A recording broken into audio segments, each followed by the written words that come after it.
Hello, and thank you for joining me for Close the Garden Gate Part 2.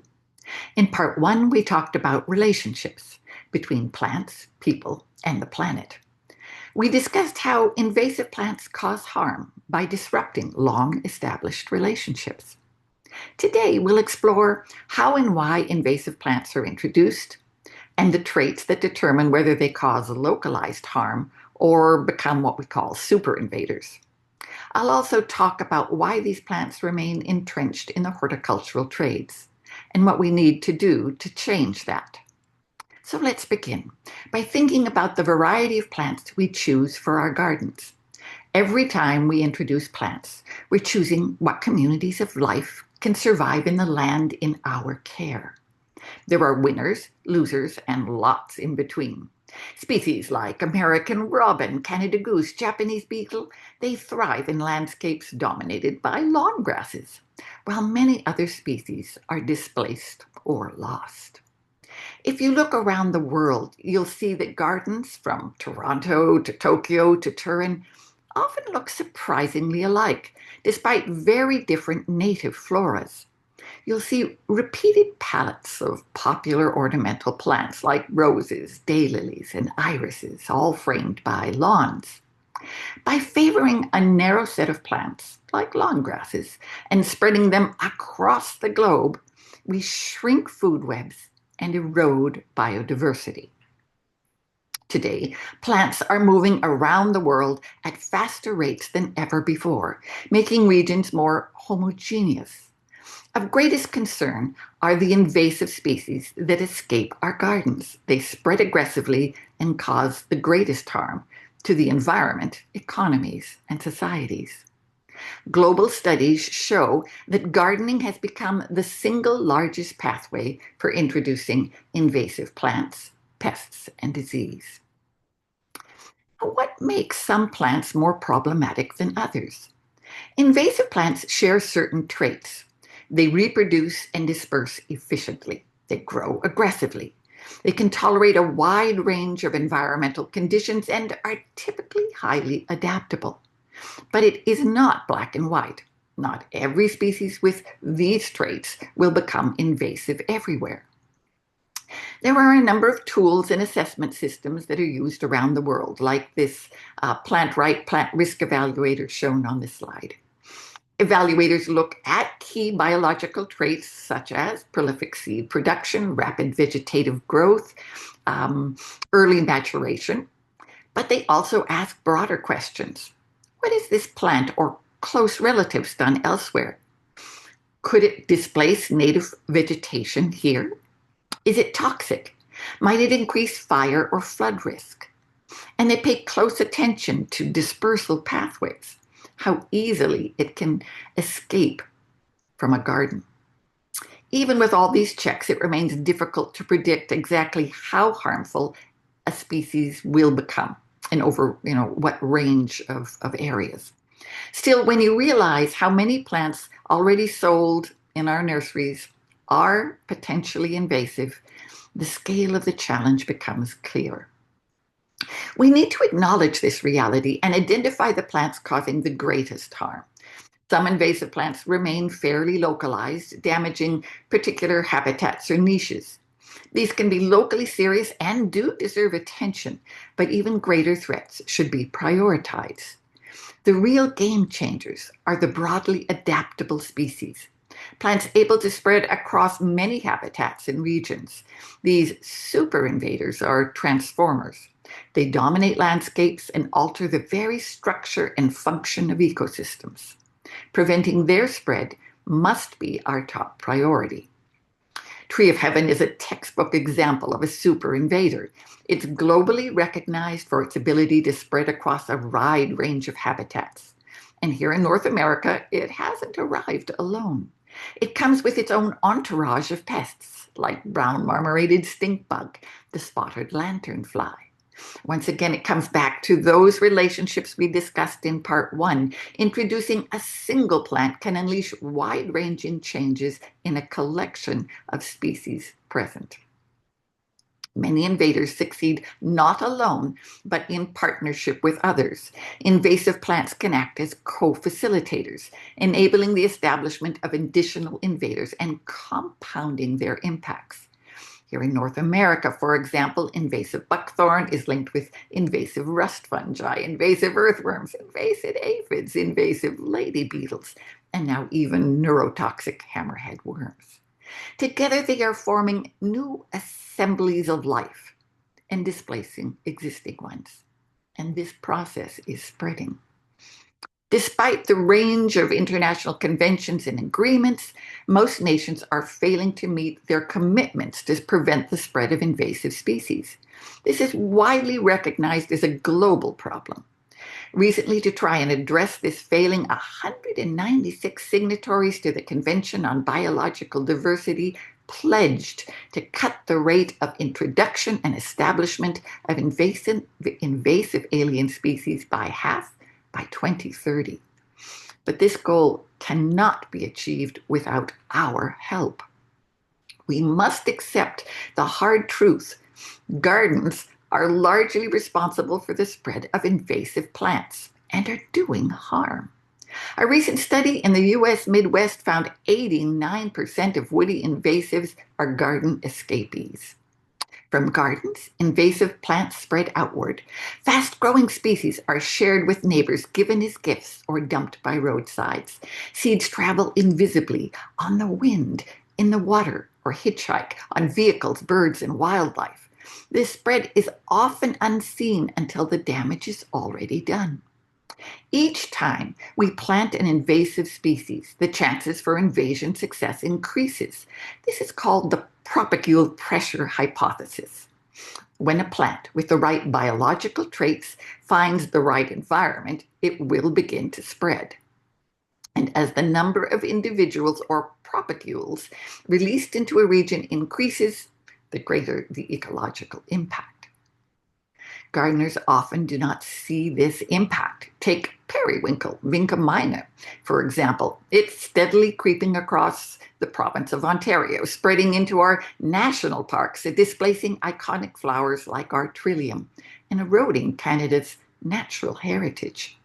Most gardeners don't see biodiversity shrinking. They don't connect the plants in their own gardens with the harm unfolding in distant places. And so periwinkle remains a popular choice in nurseries. There's often a long lag time between when a plant is first introduced and the tipping point when it begins rapidly spreading. As it pushes into natural areas and becomes what we term naturalized, its presence can start to feel normal. Some species are even rebranded as charming wildflowers, despite being invasive. By the time the public recognizes a plant is doing harm, and many never do because the species is so familiar, the damage is already mounting. Management costs are escalating, ecosystems are under stress, and eradication is nearly impossible. That's why prevention is so critical. Our best chance is to identify risks early and limit the spread of disruptive species before they become widespread and entrenched. Here in Ontario, government agencies, land managers, and farmers invest countless dollars and hours removing invasive plants from natural areas or from agricultural fields, wetlands, forests, while nurseries continue to sell them and gardeners keep planting them. This disconnect isn't unique to Ontario. It's a pattern repeated across Canada and around the world. And it doesn't make sense. It doesn't make sense to pour resources into control while leaving the source wide open. When a sink is overflowing, you don't keep mopping, you turn off the tap. This is a call to action. We need to educate, regulate, and mitigate. Education is key, and this talk is one effort to do just that. But education alone is not enough. We need to advocate for stronger regulation. That's why Master Gardeners of Ontario helped initiate the Canadian Coalition for Invasive Plant Regulation, CCIPR. We know we're calling for regulation because for every dollar invested in prevention, will save us $53 in future control and mitigation costs. Now, we are all needed to spread the word, to educate about the harm invasive plants can cause, to explain the need for regulation, and to mitigate the damage caused by invasive plants. Before we can begin this process, I want to step back so we can all understand and reflect why invasive plants are so popular in the first place. The truth is, the same traits that make them invasive are exactly what make them appealing to growers and gardeners. They're easy to propagate. They fill space quickly and cheaply. They resist pests and diseases. And the clincher, they're often perceived as more decorative than native flora. And as a society, we've come to value fashion more than ecological health. Put all this together and it makes for strong sales. And that's why part of our educational work has to be about shifting values, raising the worth of what we place on native biodiversity, and explaining the harms attached to all those biological traits.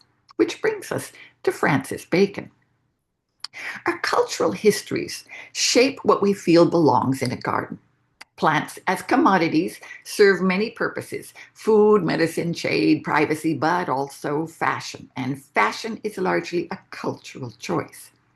What we in North America consider attractive is rooted in our colonial past. Influencers like Francis Bacon wrote in the early 1600s a treatise that prescribed what the perfectly princely garden should look like. Gardens required lawns, hedges, and plants like periwinkle, lily of the valley, honeysuckle. Well, many of those plants are now invasive in North America. But they continue to be sold because during the colonial era, the commoditization of plants that blossomed and that trade became a lucrative business, and it remains so today. Native plants in European colonies were often dismissed as weeds, while imported ornamentals were marketed as garden worthy. Exotic imports were symbols of wealth and status. Modern gardens still reflect those colonial ideas. Finely shorn lawns and princely plants abound.